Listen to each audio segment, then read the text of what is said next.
Assalamualaikum warahmatullahi wabarakatuh. Bismillahirrahmanirrahim. Alhamdulillahirabbil alamin. Assalatu wassalamu ala asyrafil anbiya'i wal mursalin sayyidina wa habibina wa qurrati a'yunina maulana Muhammad. Pada tugas ini saya kebagian halaman 23. Namun sebelum itu kami aturkan hormat kepada seluruh sivitas akademika ahli al-karimiyah. Kami aturkan hormat kepada dosen tarikh tasyrik Syekhina Abdul Muhsin Mas'ud dan juga munawwib Syekhina Nofil bin Haji Abdul Basit. Selanjutnya saya seperti yang sudah saya sampaikan, saya kebagian di halaman 23. Ini merupakan terusan dari halaman 22, pembahasan tentang bahwasanya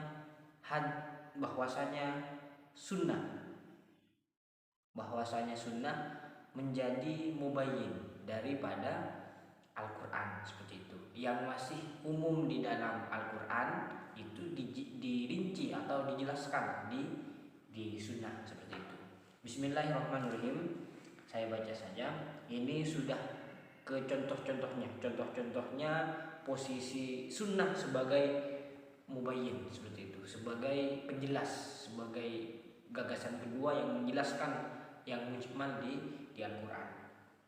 Ini sudah contohnya. Yang pertama, unzur ilal imani ja'a fil qur'ani al-amru bihi wa ilzami kulli wahidin ayyam la'a minhu qalbuhu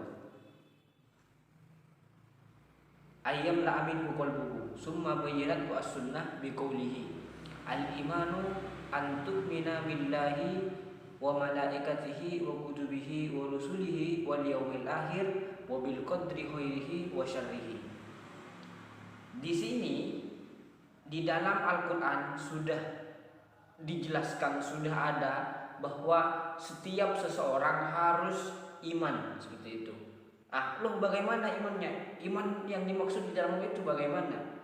Kok tidak jelas? Maka di sini ada sunnah lah yang menjelaskan bagaimana sabda Rasulullah, al-imanu an tu'mina billahi wa malaikatihi wa kutubihi wa rusulihi wal yaumil akhir wa bil qadri khairihi wa syarrihi. Bahwasanya bagaimana iman? Iman itu percaya kepada Allah, kepada malaikat, kepada kitab-kitabnya, kepada utusan-utusannya, kepada hari kiamat, dan juga kepada qada dan qadar.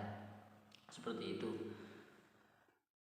Apakah di iman saja? Tidak. Kadzalika al-Islam wal ihsan, bahwasanya seperti itu juga dirinci oleh as-sunnah, Islam dan juga ihsan, seperti itu.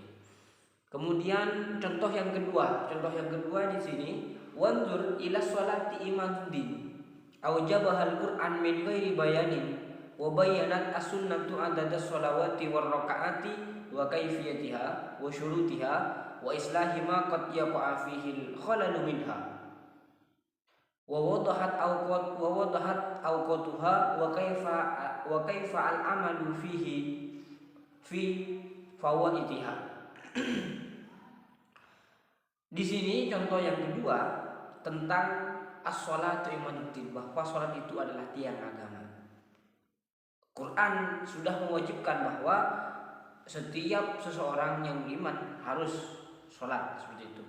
Tetapi tidak dijelaskan. Maka disitulah sunnah yang menjelaskan bagaimana, berapa jumlah sholat, berapa jumlah rakaat, bagaimana caranya, apa saja syarat-syaratnya, dan juga apa saja kira-kira yang menjadi sholat itu tidak sempurna, dan juga waktu-waktunya, dan juga bagaimana ketika kita sudah mau melaksanakan sholat tapi waktunya sudah selesai, tak capok, seperti itu, mohon maaf. Maka hal yang terperinci ini dari waktu-waktunya, dari syarat-syaratnya, dari tata caranya, ini di Al-Quran tidak ada, atau bersifat umum di Al-Quran. Di sunnah lah yang dijelaskan secara rinci, seperti itu. Di sini di Al-Qur'an, wa ma dzakara fil Qur'ani illa ma huwa ijmaliyun min dzalik, ka qoulihi ta'ala ya ayyuhalladzina amanu idza qumtum ilas salati faghsilu wujuhakum wa aydiyakum ilal marafiq. Di sini di dalam Al-Qur'an disebutkan di surah Al-Maidah ayat 6 bahwa bagaimana wahai orang-orang yang beriman, ketika kalian hendak melaksanakan sholat maka basuhlah muka kalian dan dua tangan kalian sampai dua siku. Seperti itu di Al-Qur'an. Kemudian yang kedua, bagaimana penjelasan tentang syarat-syarat sholat. Fafil Qur'ani bayanu syartin wa huwa taharatul ma'iyah summa turabiyah, bahwa wasyaru ila, dari hal tersebut bahwasanya sudah dijelaskan di dalam Al-Qur'an tentang syarat-syarat daripada melaksanakan sholat adalah bersuci al-ma'iyah at-turabiyah, dengan debu, dengan air dan juga dengan debu, seperti itu. Wasyaru ila syarti sitrul aurati, bagaimana di dalam Al-Qur'an tentang firman Allah tentang menutup aurat saat sholat, bahwa merupakan salah satu syarat-syarat sholat. Khudzu zinatakum inda kulli masjid, seperti itu. Khudzu zinatakum inda kulli masjid, ambillah perhiasan kalian di setiap hendak ke masjid, seperti itu. Wa ila syarti istiqbal qiblati bi qoulihi fawalli wajhaka syatral masjidil haram wa haitsuma kuntum fawallu wujuhakum syatrah. Ini tentang seseorang yang melaksanakan sholat harus menghadap kiblat. Walakin hunaka tafasilun bayyanatha as-sunnah, seperti itu. Dari beberapa hal di atas ini, dari tentang syarat-syaratnya dan juga baik syaratnya yang harus bersuci dan juga syaratnya yang harus menutupi aurat. Hunaka tafasilun bayyanatha as-sunnah. Ini dari dua hal ini yang akan menjelaskan secara rinci, yaitu dengan sunnah, seperti itu. Summa syarul Qur'an ila awqatiha biqoulihi ta'ala fasubhanallahi hina tumsuna wa hina tusbihun wa lahul hamdu fis samawati wal ardi wa asyiya wa hina tudhirun. Walakin as-sunnatu bayyanatil awqat bil bayan Syafi'i bihadisi Buraidah wa hadisi Ibnu Umar radhiyallahu anhum fihi as-sahih wa ghairihima, seperti itu. Kemudian di sini tentang waktu-waktunya sholat. Waktu-waktunya sholat disebutkan di dalam surat Ar-Rum ayat 17 sampai ayat 18.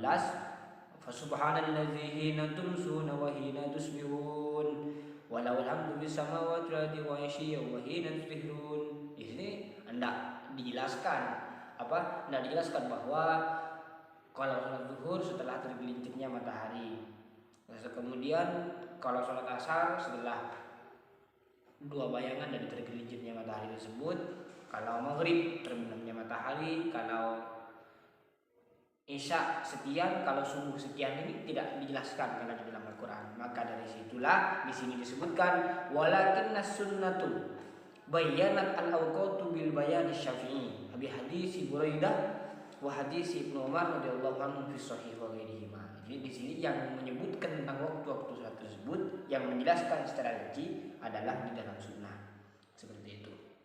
Wa asyarul Qur'an ila kaifiyatiha. Kemudian Al-Qur'an juga firman Allah di Al-Qur'an, di dalam Al-Qur'an juga bagaimana tentang tata caranya.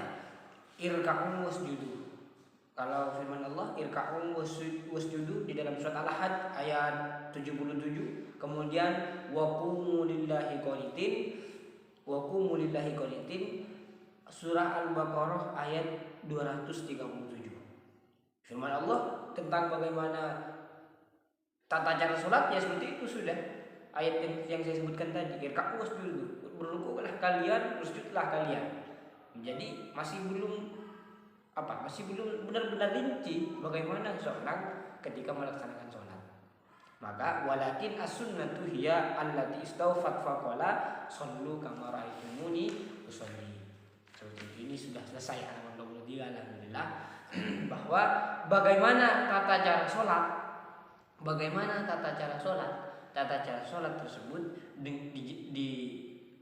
dijelaskan dengan hadis Rasulullah, shallu kama ra'aitumuni usolli. Bersolatlah kalian seperti halnya aku sholat, seperti itu sabda Rasulullah. Maka dari itu sudah jelas dengan hal-hal atau dengan firman-firman Allah yang bersifat umum di dalam Al-Quran tentang tata cara, tentang syarat-syarat sholat, tentang waktu-waktu sholat, tentang tata cara sholat yang masih umum tersebut. Kemudian ada hadis lah, ada sunnah lah yang menjadi mubayyin, yang menjadi penjelas seperti itu. Karena sebenarnya inti daripada di sini di halaman 22 sampai 23, saya kembalikan 23 ini